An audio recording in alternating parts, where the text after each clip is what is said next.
Are you looking to up your podcasting game and become a sought-after guest and host? Are there specific attributes that podcast hosts look for when picking their guests? And if so, where do you learn more information about what it's like to be a great guest? In this episode of As It Relates to Podcasting, this is the first part of a 4-part series with my friend, Jason Cercone, and he joins me to discuss the key elements for securing podcast guest slots, how to be an excellent podcast guest and host, recording equipment, and much more in this particular episode. He is a podcast branding strategist, an author, and an experienced podcaster. He helps value-driven coaches and consultants establish authority and become thought leaders in their niche via strategic, impactful podcast guest appearances. He also hosts a podcast called The Voice of Evolution of Brand, which is such an incredible podcast about authentic stories and strategies from brand building professionals. I know that you are going to find our conversation today so helpful when it comes to being that sought after podcast guest or host. Before we get into our conversation, I want to let you know I've launched a new product and I'm really excited about it. It's called Podcast Manager in a Box, and it is my system and process for managing more than 25 podcasts on a weekly basis. I'm not saying you need to manage 25 with it, but I'm just saying it has the capability to help you do just that.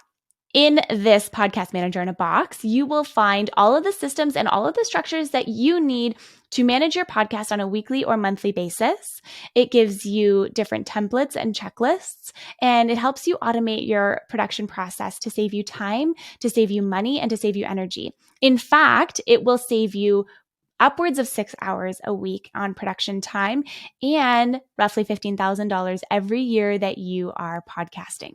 So be sure to check it out. The link for that is in the show notes. Whether you are just starting out or you are looking to elevate your podcast guest appearances, I know that this episode is going to be so packed with valuable insight and really amazing strategies to help you establish your authority, make the most of your podcast guest experiences, and grow your personal brand. Let's get into it. Jason, welcome to As It Relates to Podcasting. I'm so excited to have you on my show for this 4-part series. I can't even prep our audience for how much incredible value you're about to share with everyone today. I'm just so excited to have you here. Thank you for coming on the show. Well, Simona, thank you so much for the opportunity to join you. I've been a big fan of everything you're doing in the podcast space, and it's just a phenomenal opportunity for me to get to speak with you and your great audience. Thank you so much. And I know our listener today is going to get so much out of this conversation. So if you're new around here, we are doing a 4-part series. And this series in specific, this episode in specific, we are talking about how to be a great podcast guest and host. This entire series is going to focus on that particular topic, and we're going to dive in all kinds of ways. So just sit back, relax, and let Jason take us through all of his amazing knowledge. So, Jason, do you want to start with maybe the idea of a one-sheet? Because this is one of the first questions that I get from people who want to be a guest on a podcast. They're just not 100% sure where to start. And a lot of them ask, what do you put in a pitch? How do you create a one-sheet? Should you have a one-sheet? Do you need a media kit? All these different places. So I feel like it's a centralized place to begin. What do you think? I agree. It's a very important element. It's important to realize as well that it's just one piece of the puzzle. It serves as your resume. It serves as a piece of social proof. Like you said, it's a little collective hub of all of these great points about you. And if it's positioned properly and built properly, it can really tell a good story to that podcaster and give them the information they need. So what you need to do, we'll go into the creation mode of this real quick, what you need to think about is what that podcaster is looking for. So if your one sheet consists of nothing but a list of accolades of all the things you've accomplished, that's not really going to tell that podcaster what value you bring to their show. So that information is going to become relevant. And of course, you can have a small section of your one sheet that explains that you have gained some notoriety and these are the accolades you've received because of it. But at the same time, it can't just consist of that. You really need to showcase your expertise and what you bring to the table so that podcaster knows when they bring you on, the conversation is going to be riveting and they'll have good content to share with their audience. I love this so much because I, similar to you, am on the receiving end of a lot of different pitches. And the one thing when I look at someone's one sheet, it really stresses me out when I see all kinds of information everywhere, all kinds of like mishmashed stuff put together. And it's overwhelming because it's not clear to me what it is that we're talking about. It's a really long bio, photos are good. I like photos, but it's like a really long bio, a bunch of sample questions, which I like, and also keeping them concise, I think, is key. And so I'm just really resonating with what you're saying right now, because if you are just throwing and spewing all this information out there on your one sheet, you're kind of missing the opportunity, because it turns into the same thing as a regular pitch, right? That regular pitch, if it's too long, it's overwhelming, right? Absolutely. And this is a soapbox that I've been standing on lately. And I'll tell you, I mean, this is a tactic that I added as I came into 2023. I set a goal for myself that I wanted to make at least 100 podcast guest appearances this year. And I knew that I mean, that would be doubling what I did in 2022. And I knew how to do, obviously I know how to make that happen, but I knew I wanted to bring a little bit more of what I've been experiencing as a podcaster and use that so I could craft a much better presentation. And Simona, I swear I added one line to the normal valuable outreach that I would make, and it doubled what I've been getting. Actually, as we sit and record, I just shared this with my community. I put a little video together so that if they are doing their own thing, they can use this line as well. It's removing the entitlement of feeling that you deserve to be that podcast guest for that podcaster. So many people come at this saying, I'm the perfect guest for your show.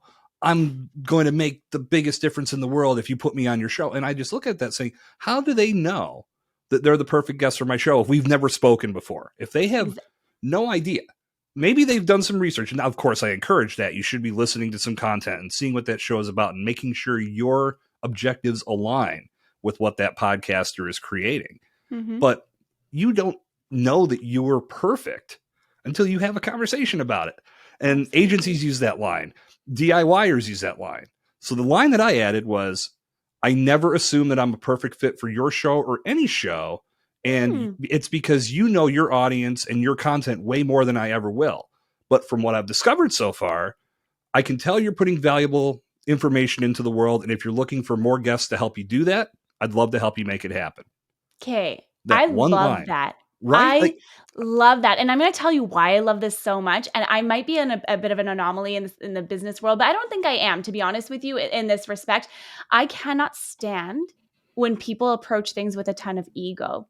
It drives me absolutely off the wall. Like, it doesn't make me want to have you on my show or any of my guest show. And so this one line, you've taken all of the ego out of being a guest on a podcast. That is game changing, in my opinion. I mean, clearly my results are proving that. It removes the sense of entitlement. I'm not making any assumptions about my perfection and my perfect fit into your podcast episodes. But what else does it do? It stands out versus all of the other pitches and presentations that are coming through with the opposite ego-driven approach, where it's just 7-figure earner, celebrities at my house for dinner, Ferrari in the driveway, 24 books, best-selling. Again, all great accomplishments. And I never, I don't knock or demean anybody's accomplishments. If any of those things are in your world, of course, that's fantastic. But on the podcasting side, it doesn't tell me the value you're going to bring when you and I connect. That's what I need to know, because I can't just come onto a show and make a half-hour episode about your Ferrari in the driveway. Exactly. We have to elaborate on your expertise. Exactly. That's not changing. I want to know, and I mean, this is maybe just like, everyone's work is different. Everyone's values are different. Everyone's, the stuff that's important to people it's different to everybody, right? For me, I value to know, how are you changing your world? Not the world, your world. How are you changing your world? The people that you're, touching on a daily basis, the people that you're impacting, the words that you choose to share. That's what I like to know. And so if your pitch isn't reflecting anything that's serving other people, I probably won't even look at it. I'll look at it, I'll read it, and then it'll probably be thank you so much. I wish you all the best. It's very easy to skip over that. And what's ironic in that entire process is, because that presentation wasn't positioned properly, and you are so conditioned to look at something like that one time and just pass it by, you may be costing yourself an opportunity, as is that podcast guest. But the information wasn't positioned in a way to really bring the value forward, and therefore it just got looked over. And that's going right back to what I said before. Your presentation, your pitch, whatever you want to label it as, needs to stand out. If it doesn't, the podcaster will, and Simona, you can attest, we get inundated. As podcasters with requests to be on our show. It's a good thing. 20 unread messages in my inbox right now. All pitches. Absolutely. And I always look at this is a good problem to have. People like our show. They want to be a part of it. But I can only bring on so many people. And I need to know, is your message the valuable piece of content that's going to change the game for my audience? So you have to make that stand out on the front end so we can take the next step. I love that. And wait until I get on my soapbox later on when in our series, when I start talking about securing guest spots on a podcast, because I have some very strong opinions that a lot of people don't really agree with, but I agree with it for myself. Okay, Jason. So in this particular series, this first part of our 4-part series, we are talking about how to be that really great guest and that really great host. So we've nailed down, we need a one sheet. We understand why we need it, which I think is really important. And also, you mentioned getting on a call. Now, this isn't actually something that I do personally. I tend to do a little bit of research. I'll go and watch some videos, see how people present themselves, online. And then I really I look at their story, I look at their message, I look at all of the stuff that they've created, what their website looks like and whatever. And then I kind of just tap into my intuition and I just listen to myself. Is this a good guest? Do you think this would be a good fit? Will it be a good conversation? For my Happiness Happens podcast and this podcast, I've never gone wrong with that. And also I've heard horror stories of people who have had absolutely terrible guests on their podcast. So maybe, and I want to caveat this, I don't think that anyone in themselves is a quote unquote bad guest. I just think that there's a fit and a not fit for your show. What are your thoughts on getting on calls before recording? Is that something that you do? I do a mix of both. I mean, when I'm making the outreach to be a guest, if that's what that podcaster wants, so be it. I'm more than happy to make that connection because I know once we connect, I'm very extroverted. I know we're going to have a good conversation. I wouldn't have reached out to that show if I didn't feel that way because I'm doing my initial research before the outreach takes place. So if they respond saying, yeah, I like the cut of your jib, let's get on a call, I'm more than happy to do it. If someone wants to do that when they're reaching out to me, that's fine, but I've set it up to where when they schedule their recording session with me, I have a detailed intake form that gives me the information that I need so I can properly prepare to have the best conversation with that person. It doesn't require a call. More than happy to have it. But in automating the process to some degree, I'm asking for answers to specific questions. I'm asking if they have anything that they really want to speak about. I'm asking for links to where I can find out more information about them. Yep. And I'll tell you a story. I've only had this happen a couple times. One time it worked out okay. The second time it was a complete disaster when someone skipped over filling out that form. And this person filled out the form or skipped every answer, put email to follow. Follow. And I responded what does that mean? I'm going to send you all this information in an email. And for whatever reason, I let it slide. No. And then she sent over the worst one sheet that I've ever seen. It had no information. This person had never, it was her boss. She had never really done any podcasting. Wow. And when we got into the interview, after I tried to build a format based off the information I was provided, which was very little, even the person I was interviewing said, where did you get this information to ask these questions? Right. And I told her, I said, listen, I'll be completely honest. I'm throwing a lot together right now. I was confident in my abilities, maybe arrogant is the better word, that I was going to be able to salvage it. And I couldn't do it. And that was my lesson learned. Never again will I let somebody skip that part of the process because I need that information to make them shine. That's the point.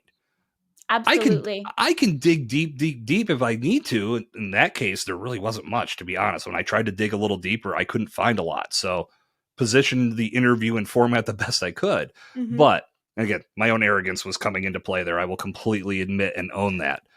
But when you're being asked to fill out this information, it's so the podcaster can put your expertise center stage and make you look like an all-star. If you don't help them out in that respect, it gets a little bit harder. And sometimes podcasters have a natural way of carrying the conversation and they can do that without the information. That's fine if they can. But many podcasters in their preparation phases will want to have that info so they can get to know you as well as they can. Whether that happens with a phone call or not, completely up to you, but sound practices and processes will help the cause. That is so great. Okay, there's a lot of value that you just dropped for us in there.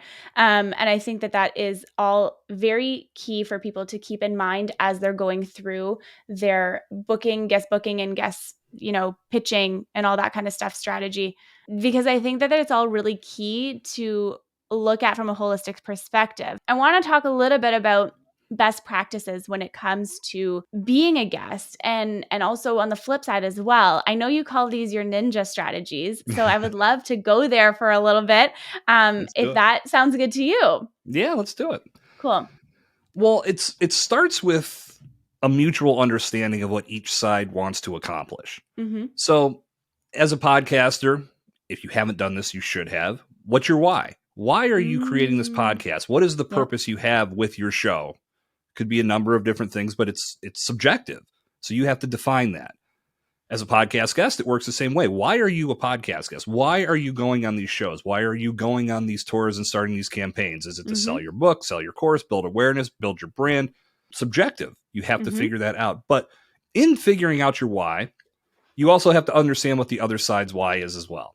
And in most cases, podcasters are creating their show to communicate with their audience, to make those connections, to network with other like-minded professionals. And there are some commonalities between the host and guest dynamic. Many guests are doing the same thing. I treat this as high-level networking. Yeah. I get an opportunity to have a phenomenal conversation with somebody like you. And at the same time, we're creating a product that can impact thousands, if not millions of people when it gets heard. Exactly. And it's something that's going to be out in the world forever until you decide as the creator, I don't want this on the internet anymore. I'm going to take it down. Let's go with millions. I like that. Okay, I like millions too. I love playing in the big arena. So understanding if I'm a guest and I'm coming on your show, I can't just show up and sell. That's not why you brought me on. When I reached out to you, there had to be something, or even if you found me, there had to be something about what I was doing and what I was putting into the world. My message impacted you in a way that made you say, I want to put this person on my show. I want to have a conversation with them because I feel we could knock it out of the park. Absolutely. I guarantee you it wasn't the sales pitch that made that podcaster say, yes, I want this person. It was their knowledge. It was their expertise. It was their personality. It was their way of communicating. So if you come to the podcast and try to treat it very transactionally, where you're in performance mode and you have to sell and it's a lost cause if nobody buys from you on the spot or when that interview goes live, you're coming at it the wrong way and you're not respecting what that podcaster wants to accomplish with their show. Exactly. So from the guest perspective, you have to be rooted in value. You have to do everything from a value-driven mindset. That's going to put you in a bigger position to win long-term because as that piece of valuable content is out in the world and more people are finding it, that's your message connecting with others and making an impact. That's what it's all about. That's what gets people into your world. Then you can continue to nurture them and walk them through the journey that you're building. And as you do that and they build trust in you, then maybe they buy your course, buy your book. You almost have to look at the podcast's the whole experience like when you send an email to your list. Do you send an email to your list and the whole list just buy on the spot? Of course not. It's all about nurturing and providing value. That's what this is about too. So that front end, mutual respect, knowing that the host is trying to create something great for their audience and you're the guest that's going to help them do that, that's respect that way. As the host, you have to look at what the guest is trying to accomplish. So you need to build content that's compelling. Yeah. You need to ask good questions. Try to get some stories out of them that they've never talked about before. Get them excited to be part of your show. And then, because they're providing good value, you'll do the selling for them and tell your audience why they need to look you up. And that's how you work collaboratively to create something magical, something dynamic, something that the whole world wants to listen to. Those millions and millions of people. That's who we're trying to impact. And it takes a mutual respect on both sides to make that happen. Okay. I love that you went the route of respect because I think that that's so important. One thing that I know for my own self, just drives me absolutely bananas when people come onto my podcast and they just try and sell all their stuff. Like, it's really, at the end of the day, yeah, everyone wants to make money. People want to make money and people want to, sell their books and all that kind of stuff. And this is one thing that I advise authors all of the time, because I see this often. I don't know if you do as well. Authors tend to come onto podcasts and then all they talk about is their book. That's the only thing they talk about. And I find that so frustrating because I don't want like a generic like step and repeat of the exact same thing that you've told every other podcast that you've been on on your podcast launch or your book launch tour, right? Mm-hmm. I want to know the heart of the story. Like, I want to know the nitty gritty. And that's where your job comes in as a host, as the host of the podcast, to be able to get into those little places and to know when to pick up on different cues and how to steer the conversation in a way that's going to be really meaningful for your guests, which is exactly why what you said before, starting with your why, whether it's on the podcast side, like you as a host, or on the guesting side, that's actually the first place that I get all of my clients to start when they're creating their podcast is that why. Because if you don't know why you're doing something, then you get lost in the direction that you're going. If you have a clear why, if that why is to sell 1 million copies of your book, that's a clear why, and that's okay. If it's just to impact, people on a heart and soul level and whoever hears your message, that's it.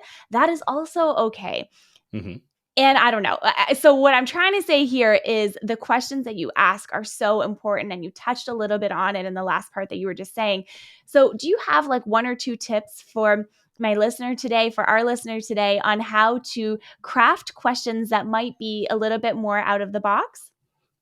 Yeah, it's going beneath the surface. It doesn't have to be a complicated process. A lot of times, like you mentioned, you don't want to have that same interview that pod or that author has given 100 times on 100 other podcasts. You want to do something a little bit different. You want to break some ground, have it be innovative, have that have that guest. I'm tripping over my words here. It's okay. Have that author stand out with something that they haven't got to talk about before. So your responsibility to that guest, to that author, is to ask them some questions that dig a little deeper. Don't just ask something surface level like, what was it like to write your book? Because that's going to lead to the same canned response because they've probably gotten that before. So you have to get very creative, and there are ways to do that, because I'll tell you, the one question that I always like to ask an author, because it gets them to chuckle a little bit, and it gets them to think back to the process of actually putting that book together.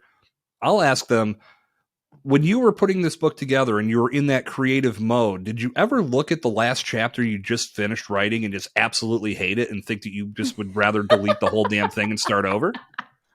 It's a little tongue-in-cheek. It's a little sarcastic, but it gets them thinking about that creative process. And what I've learned in talking with authors is that creative process can be frustrating. And a lot of times they do hate everything that they've done. They're completely overjudging themselves. That's what they say. They learn in the long end of the editing process when it goes to somebody else to look at. They find out that some was good, some needs a little bit of editing, but overall, it isn't as bad as they thought.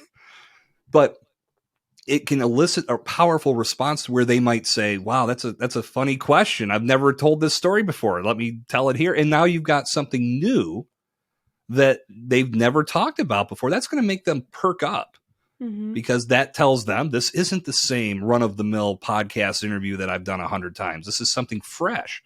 Exactly. This podcaster actually wants to learn more about me and how I created this book versus the fact that I just wrote a book. Exactly. And they actually care about like the story and the person behind behind the process, which I think is so important. And I think, too, if you're just going to repeat the same types of questions that are expected, I mean, I guess like that's fine too, because like some listeners like that. It's just that if someone is listening to that person on every single podcast, they're never going to learn something new about that person if you're not asking different questions, And, I have a client who, we were in the process of doing her podcast launch, and she writes novels. And we actually took a break. So we had started her podcast and we took a break in the middle of her podcast launch because she was like, Simona, she's like, I just got like a crazy creative jolt and I need to finish my novel. And I was like, 100%. I was like, do it, because that inspiration doesn't come all the time, especially when you're a writer. That inspiration, it can be fleeting if you don't take advantage of it. But in any case, absolutely. Yeah. So I think that goes to podcasting too, though, at the same time. I agree. When you have different ideas for launches and content and creation and all of that. So, okay, I want to close out our series for this specific episode with one last piece that I want to touch on. And it's about the recording equipment and the setup that you need for your podcast. Obviously, if you're watching this on YouTube right now, people will look at this and they may be like, wow, like the set is really nice. Like your backdrops are really beautiful. The lighting is really good. Like you have a nice microphone. I like your headphones. But is it all of that really essential? Especially No. as a guest. I want to know on the guest side as well. What I recommend, it's not. I mean, okay, I will say this. Microphone and headphones, yes. Yes. Because end of the day, this is something that is going to be out there representing you. You want it to sound as professional as possible, and it's not going to sound that way if you don't use headphones and you use the internal microphone on your computer, like you're on a Zoom conference call. Yeah. You don't have to break the bank to get a good microphone. You can get a good microphone for under $100. Absolutely. There are some that, I mean, even we're both using the same mic, which is around, I think, $250. Yeah. In the grand scheme of things, when I think about how much I've used this microphone for everything I do, from hosting, guesting, and doing conference calls and other video, it's paid for itself in droves. Oh, yeah. So absolutely. It was one of the best investments that I've ever made. So having a microphone and having the headphones so you cancel out any potential echo in the production, boilerplate, you need to have those. In regards to background, personally, I am not a fan of the virtual backgrounds or the blurred backgrounds. Because when you move, it looks like you're in the Matrix. Yeah. So like in the shadows, and you're like, what's going on over there? Right. So in that mindset, listen, if you do it, that's fine. Especially, I mean, if it's an all audio recording anyway, then nobody cares because they're not seeing the video. If there's going to be a video component to it, then having something in the background, it can be as simple as just having a photo, having a picture. That's it. I mean, you don't my backdrop, nothing crazy. No, and that's like I have a bookshelf that I would have in my studio anyway, and I've got some books, and I'll move over. I've got some bobbleheads. Like there's a little bit of my personality in it. There's a little bit of my education. It's functional. I've got on the part where you can't see, I've got some documents and things like that. So it wasn't hard to set this up, and you don't have to put obstacles in front of yourself to prevent you from going on podcast interviews. And this is something I think as human beings we tend to do. We will try to create these obstacles that will prevent us from getting started and taking action. Absolutely. Just get comfortable with the craft itself. Don't spend a ton of money trying to make the most perfect background. Just get something that serves the purpose. You can always tinker with it and add to it. I know I've rearranged my studio a couple times. Me too. Don't get hung up on that. Rearrange it every single week. Yeah, like at least once a month. If you're OCD, you can do that. That's fine. Right? I'm like, hold on here. What's going on? No, I'm just kidding. But no, overall, I think that having a good microphone, and that's something that you can go on Amazon. You can, I mean, I've got some resources on my website that I'd be happy to share, or you can go grab at any time. Yeah. It just talks about the link in the show notes for that. Excellent. It's basically an obstacle that you're putting in front of yourself if you think those things need to be top of the line, world class, best in the world. Not the case. Not the case. Because in all reality, you're not going to be in a professional studio anyway. Exactly. So the sound, I don't think, will ever be 100% perfect. But a good microphone and headphones is going to get you a very professional sound and get you as close to perfect as you possibly can. So don't scrimp in that area, and get yourself something nice to put behind you, and just take a swing, get in there and start talking, start having some good conversations. That's when you're going to get comfortable with the process. And as you start to fall in love with podcasting and the entire guesting, hosting process, maybe the hybrid side, whichever one you're falling to, that's when you'll know if it's for you. And then you could start investing even more if you feel it's necessary. Beautiful. I couldn't agree with you more. I unfortunately used a Blue Yeti for the first 2 years of my podcasting journey, and then I upgraded my microphone to this one. And again, you don't have to buy a Shure microphone if you don't want to. Samsung 2QU has a great microphone. It has great sound, and it's very reasonably priced. But I agree with you. I think that, It's definitely really important. And, you know, some people will ask too, should I ship out, you know, microphones and headphones and all that stuff to my guests? And I think, you know, if you have the means to do that, go ahead. And also, you don't need to. You know what I mean? Like, I think if you give your guest some guidelines and some specific boundaries of what you kind of I don't want to say require on your show, but what you would recommend for your show, I think that's a good place to start too. Like, I don't think anyone needs to be spending all this money shipping out all this equipment if you don't want to. I agree with that. That can get, just logistically, can get a little bit complicated. And what happens if I've got 4 interviews in the same day? What do I need to have 4 mics and 4 headphones that I'm shipping out? No, but you can set up the right expectations in the very beginning. Like what I do when somebody schedules their recording session with me, they've done their intake form. Automatically, it's going to send them an email that links them to my website where I put together a little intro video where I set up those expectations. Thank you for being part of the show. Here's what you need to know. And it's talking about being in a quiet recording environment, having reliable internet, having a microphone, having headphones. Just it's like a quick 2 to 3 minute video, but it sets the table, lets them know what to expect. And then if we get to the show and they haven't gotten a microphone and it's external, I'll try to do the interview, and more than likely I'm still going to record, but I'm going to let them know. Now, I recommend having a microphone for a reason. I don't know if this is going to meet the sound quality standards that I like for my show. Well, let's see what happens. Exactly. Go from there. But that's not on you if you've set the table the right way. If you set up no expectations, then you get what you get. Exactly. So, yeah, you have to be diligent, especially, I mean, if you're serious about the production that you're putting together, and I'm going to assume that anyone listening to this podcast is, you've got to be very clear in how you communicate what you're looking for. And again, I go right back to what I said before. It's for the guest's benefit. Mm-hmm. You want them to sound their best. You want their voice and their message to sparkle. Having a microphone and the headphones and just the very simple boilerplate items is going to help that happen. Absolutely. That was excellent. Thank you so much, Jason, for all of this knowledge on our very first episode together.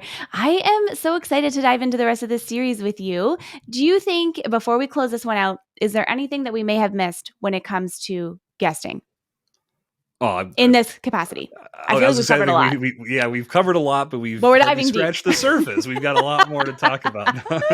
Okay, then specific to how to be a great guest and how to be a great host, is there anything else that you would add in? I would say, I mean, I'll reiterate what I said before. From both sides, understand what the other is looking to accomplish and show up rooted in value. If both sides do that and both have a general understanding of what each wants to accomplish, I feel that's going to be a better catalyst for good chemistry to start. Mm-hmm. That makes for a better conversation, which then leads to more compelling content that people want to listen to. I love that. That's perfect. Thank you so much, Jason, for joining me for this conversation, and I will see you on our next one. Thank you, Simona. Looking forward to it. Me too. Thank you so much for listening to today's episode with my friend Jason. I know that there is so much value in here that you are going to take away, that you're going to be able to implement in your guesting and hosting journey. I would love if you could let us know your key takeaway from today's conversation. And I would love if you would connect with both of us. All of our links are in the show notes. I want to call out a few really quick. Jason has a guide. It's called The Absolute Guide to Authority Enhancement, which you can find the link to that in the show notes. And you can also connect with him on his website, on Instagram, on YouTube, on LinkedIn, and through his podcast on Facebook or on Twitter. All of those specific links are in the notes as well. Thanks again so much for spending this time with us today. Share this podcast on your social media. Tag us and let us know that you're listening. I love to hear from you. It's one of my favorite things. So I look forward to that. If you feel called, please leave a rating and review of the show. And I cannot wait for you to dive into the next episode.